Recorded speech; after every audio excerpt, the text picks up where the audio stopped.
এমন কিছু কথা আছে যা এক মুহূর্তের মধ্যেও আমাদের জীবন পাল্টে দিতে পারে।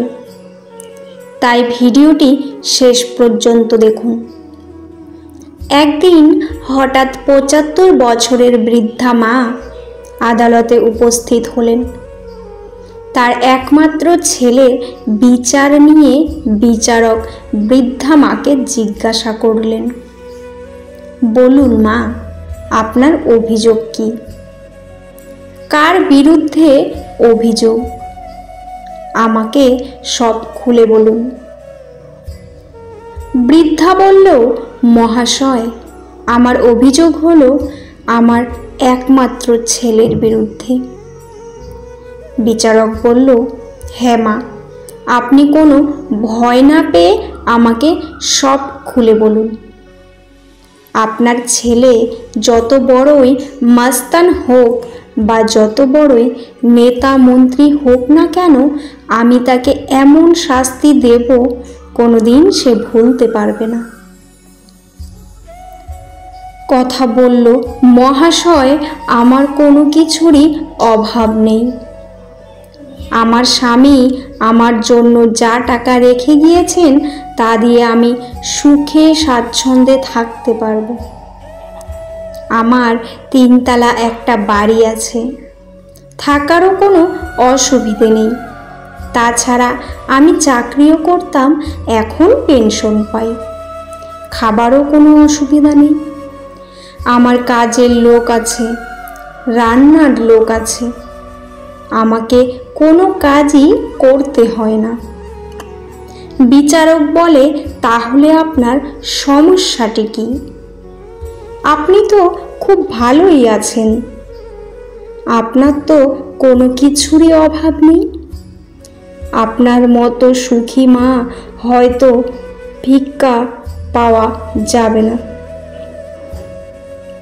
বৃদ্ধা বলল, মহাশয়, আমার জীবনযাপন করার জন্য কোনো কিছুরই অভাব নেই, তবু আমার একটা জিনিসেরই অভাব। জানি না এই অভাব পূর্ণ করতে পারবো কিনা। আপনি যদি আমাকে আপনার বিচার ব্যবস্থা দিয়ে আমার এই অভাব পূর্ণ করতে পারেন, তবে আপনার কাছে আমি চিরকৃতজ্ঞ থাকব। প্রতিদিন যখন খেতে বসি, বিকালবেলা যখন ব্যালকনিতে বসি, সকালে ঘুম থেকে উঠে যখন চা খেতে বসি, তখন এত কষ্ট হয় যে তখন ভাবি এই পৃথিবীতে আমার বেঁচে থেকে লাভ কি? রব আমাকে এই কষ্ট কেন দিলে? এই কথা বলতে থাকেন। এই সময় আদালত এত শান্ত ছিল যে একটা পিন পড়ার শব্দ শোনা যাবে। বৃদ্ধার কথা শুনতে শুনতে বিচারকও লুকিয়ে তার চোখের জল মুছে নিলেন। বিচারক বলল, মা, আপনার কষ্টটা কিসের? আমাকে বলুন। বৃদ্ধা বলল, মশাই, আমার একমাত্র সন্তান আমার সাথে থাকে না, ফ্ল্যাটে তার স্ত্রী ও সন্তানকে নিয়ে থাকে। যতদিন আমার স্বামী বেঁচে ছিল তার স্ত্রীকে নিয়ে আমাদের সাথেই ছিল।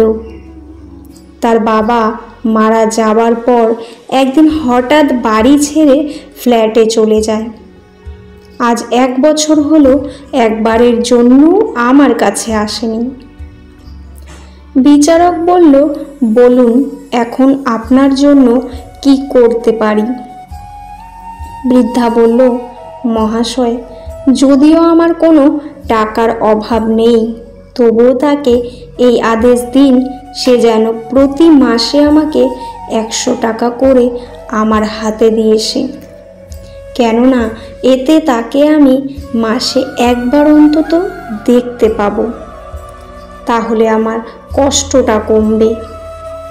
এই প্রস্তাবেও যদি রাজি না হয়, তবে আপনি প্রতি মাসে একটা করে হিয়ারিংয়ের তারিখ দিন, যাতে আমি আদালতে এসে অন্তত পক্ষে তাকে একবার দেখতে পাই।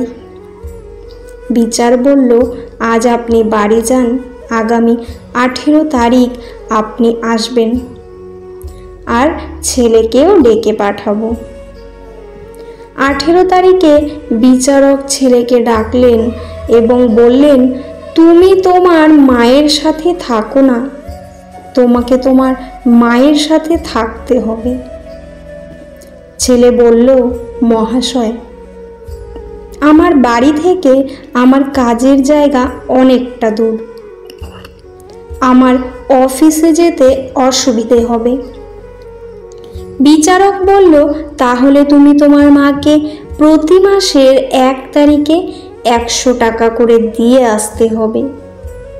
ছেলে বলল, মশাই, এটাও সম্ভব নয়, আমি টাকা পাঠিয়ে দেব, কিন্তু আমি যেতে পারবো না। বিচারক বলল, তাহলে প্রতি মাসের 1 তারিখ 12টার সময় তোমাকে আদালতে হাজির থাকতে হবে। এই আদেশ শুনিয়ে বিচারক অর্ডার কপি তাকে দিয়ে দিলেন। এই গল্প থেকে আমরা শিক্ষা পাই, নাম্বার 1, মায়ের মতো ভালোবাসা পৃথিবীতে আর কেউ দিতে পারে না।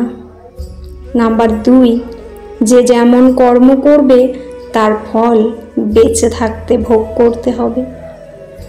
নাম্বার 3, আমাদের সকলেরই মা বাবার কষ্টটা বুঝতে হবে, তারা কখনো আমাদের খারাপ চান না।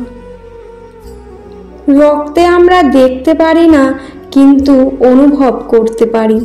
রবের কোনো আকার নেই। রব হলেন একটা শক্তি, যাকে বিজ্ঞানের ভাষায় বলে সুপার পাওয়ার, আবার কেউ কেউ বলেন ঐশ্বরিক শক্তি, যা আমাদের সাবকনশাস মাইন্ডের সাথে যুক্ত। এই ঐশ্বরিক শক্তি সাবকনশাস মাইন্ডের প্রাকৃতিক শক্তির সাথে যুক্ত। আমাদের জীবনে প্রতিদিন এমন কিছু ঘটনা ঘটে যা আমরা কল্পনাও করতে পারি না। বন্ধুরা, ভিডিওটি কেমন লাগলো অবশ্যই কমেন্টে জানাবেন। আজকের পর্বটি এখানেই শেষ করছি।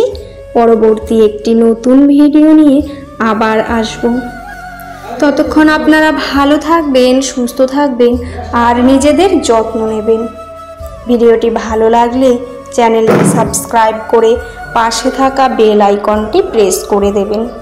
পুরো ভিডিওটি দেখার জন্য আপনাদের অসংখ্য অসংখ্য ধন্যবাদ। ভিডিওর শেষে জয় শ্রীকৃষ্ণ লিখতে ভুলবেন না।